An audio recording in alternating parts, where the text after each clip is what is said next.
To KwaZulu-Natal now, where President Cyril Ramaphosa is visiting the Durban port. It's being developed as a hub port for the Southern Hemisphere. The President will be accompanied by Transport Minister Sihle Zikalala, Public Enterprises Minister Pravin Gordhan and KZN Premier Sihle Zikalala, who's speaking at the moment. It's about modernizing even the machines and equipment used, but also planning to have an inland a dry port of some sort, which will then ensure that the flow is managed properly, and that is to ensure that we move goods from road to rail. And that's what I wanted to get to next. And with those plans of actually making that shift and that transition to ease up the congestion around the port, is that something that is specifically for the long term, or are we going to see that kind of movement happening progressively?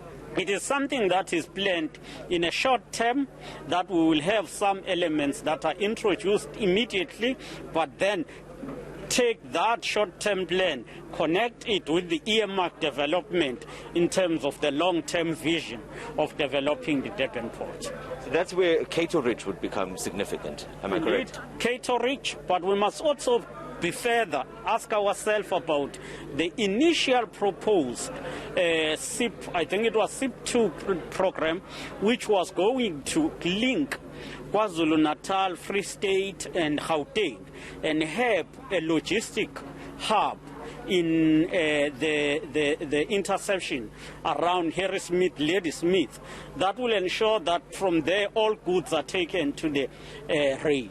Okay, and I'll leave you with this one, Premier. So you think you're going to successfully be able to twist the arm of the national government in your conversations today? We don't want to say we will twist as if we are separate entities. Ours is to sit down together and strategically assess and evaluate all of these plans and have a one concrete plan going forward. Thank you very much for your time, Premier.